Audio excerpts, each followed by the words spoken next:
A mudança de mindset da elite política do país torna possível essa reestruturação gigantesca no Brasil que estamos presenciando. O presidente Jair Bolsonaro sabe delegar e colocar os melhores em cada posição, com autonomia para decidir o que é melhor para o Brasil. O secretário especial de Previdência e Trabalho, Rogério Marinho, que vem fazendo um trabalho espetacular, comentou sobre os avanços do novo governo, que vem promovendo alterações na legislação ultrapassada, obsoleta, que só atravanca o dia a dia das empresas. Marinho destacou que agora o empresário, o empregador, é tratado como um aliado e não mais como um inimigo. A consequência, já no curto prazo, é a geração de emprego e renda para a população brasileira.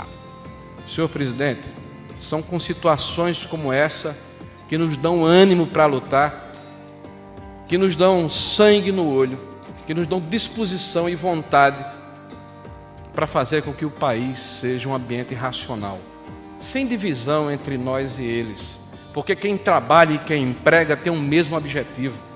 Ninguém mais do que o empregador fica feliz quando consegue empregar alguém, e ninguém mais do que é empregado fica feliz quando a sua empresa está bem.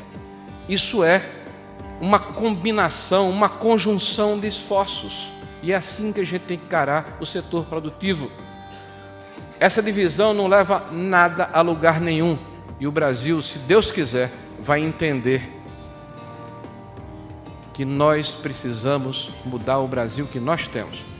E, senhor presidente, de novo, muito obrigado pela oportunidade que o senhor nos dá de fazer diferente ao seu lado e do nosso líder que nos inspira, o ministro Paulo Guedes. Muito obrigado, senhores.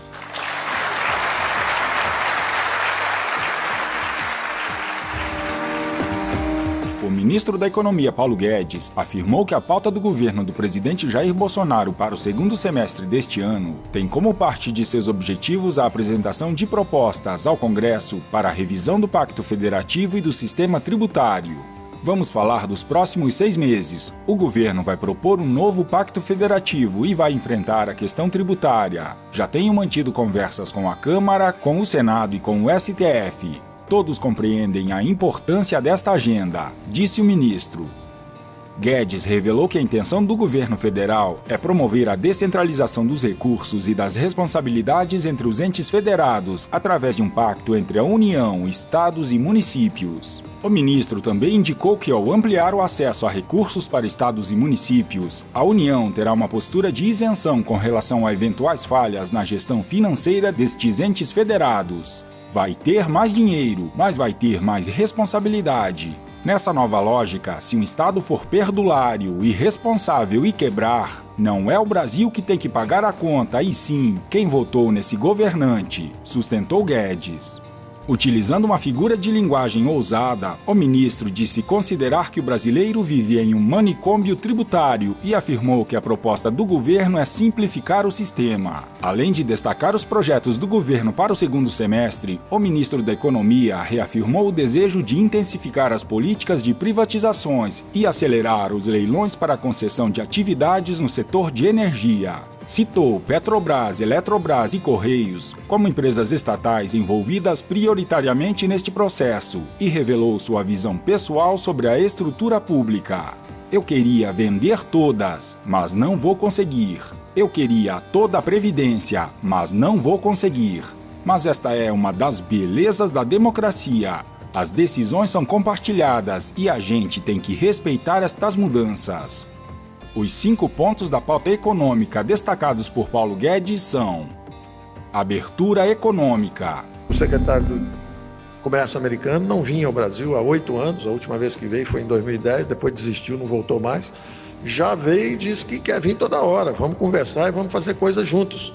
Então já estamos nos entendendo e certamente haverá avanço aí também, porque a nossa política é o seguinte, nós estamos procurando integrações cada vez mais profundas. Então começamos com o Mercosul, falando, vamos acertar isso, acertamos. Agora vamos conversar com os europeus? Vamos. Então assinamos um acordo com os europeus. Americanos querem conversar? Conversando também. Agora vem o EFTA, que é a Noruega, a Islândia, é a franja da Europa. Depois estamos conversando com a Coreia do Sul também. Nós vamos abrindo. Pacto Federativo. Então, no nosso Pacto Federativo, nós queremos justamente desindexar, desvincular, desobrigar todas as despesas de todos os entes federativos, devolver a capacidade de gestão ao prefeito, ao governador, à comunidade local. Eles têm que ter a capacidade de tomar a decisão. Eles foram eleitos, o povo votou neles, e o dinheiro está carimbado em Brasília, em vez de estar lá a serviço deles. Então, nós vamos rever tudo isso. Vai ser um belíssimo trabalho. E eu estou confiante que o Congresso vai abraçar isso. Liberdade econômica. Porque são coisas assim, você levava 6 meses, tinha que tirar alvará, junta comercial, levava 6 meses para abrir uma empresa, você vai abrir agora em 3 ou 4 dias e vai comunicar 1 ou 2 anos depois. Primeiro você cria riqueza, depois você avisa para o pessoal onde é que você está criando emprego, em vez de ter que pedir licença para abrir um negócio e dar emprego para os outros. É uma alucinação.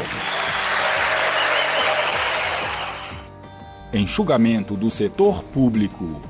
Eles têm que se recolher e eles têm que atravessar agora, eles que eu digo, somos nós, governo, temos que atravessar agora o nosso período de dieta, enquanto o resto do Brasil se liberta. Essa é a política para os próximos anos. Quem tem que se conter é o Estado, porque o Estado justamente usufruiu de descontrole de gasto por 4 décadas. Reforma tributária. Se o imposto for mais baixo, não precisa nem ter desoneração, todo mundo paga, e nem o contencioso.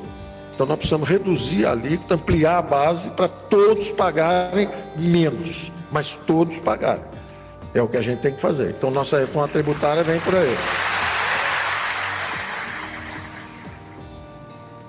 Guedes ainda afirmou que o Brasil é prisioneiro de uma armadilha de baixo crescimento por incapacidade de fazer reforma. A líder do governo no Congresso, Joyce Hasselmann, acredita que a população já está consciente de que precisamos fazer mudanças. O Brasil não aguenta mais puxadinho. Queremos um projeto robusto com R$1 trilhão de economia. Esses bandidos que assaltaram a nação durante longos e intermináveis anos, claro, são contra a reforma, que depois de aprovada vai mudar a história do Brasil e garantirá décadas de crescimento a essa nação tão massacrada por comandantes incompetentes e ladrões. Pois ela, além de melhorar o futuro do Brasil, garantirá a vitória de Bolsonaro caso seja candidato em 2022, enterrando de vez as pretensões de retorno ao poder da quadrilha de políticos bandidos, chefiada por um corrupto de dentro de uma cela. Falando em presidiário, até os portais esquerdistas, que servem como um diário oficial do Partido das Trevas e suas ramificações, começaram a narrar o abatimento do presidiário condenado por corrupção e lavagem de dinheiro, Luiz Inácio, que finalmente caiu na real e já contempla a possibilidade de apodrecer na cadeia. O presidiário perdeu a esperança que tinha em sair pela porta da frente da cadeia, mesmo com todo o esforço da aparelhada alta cúpula do judiciário brasileiro. O único sentimento que ainda aflora no político é o pavor. O preso dentro sabe que as inúmeras provas de seus crimes são reais e contundentes, mesmo que ainda finja, perante seus alienados seguidores, que ainda é a alma mais honesta deste país. O líder da seita passa por um período em que alimenta a esperança de ser libertado rapidamente. A engenhosa conspiração na tentativa de derrubar Sérgio Moro e destruir a Lava Jato, que culminou na prisão dos hackers, levou a esquerda frajola ao fundo do abismo e revelou a força da maior operação de combate à corrupção do planeta.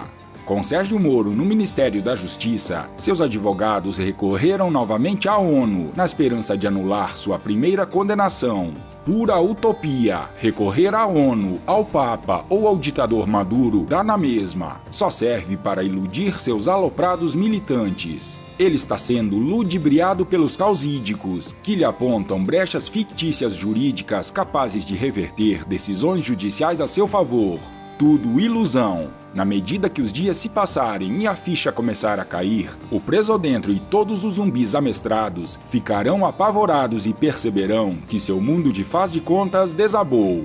Enrascado, cheio de processos prontos para aumentarem em dezenas de anos sua pena, e já contemplando a possibilidade de passar o resto da vida na cadeia, a alma mais honesta deste país cairá de joelhos, se afogará em lágrimas e confirmará que cometeu uma série de crimes. Em total desespero, seus pecados serão confessados para que ele possa ser aceito pelo Salvador, algo em que ele nunca acreditou. Meses adiante, seus advogados já milionários tentarão lhe convencer a fazer uma delação premiada. É claro que terá de ser uma delação daquelas. Quem sabe uma denúncia estarrecedora que envolva a alta cúpula do judiciário. E já dá para ter uma ideia de quem serão os supremos delatados. A Lava Jato agora virou um ministério.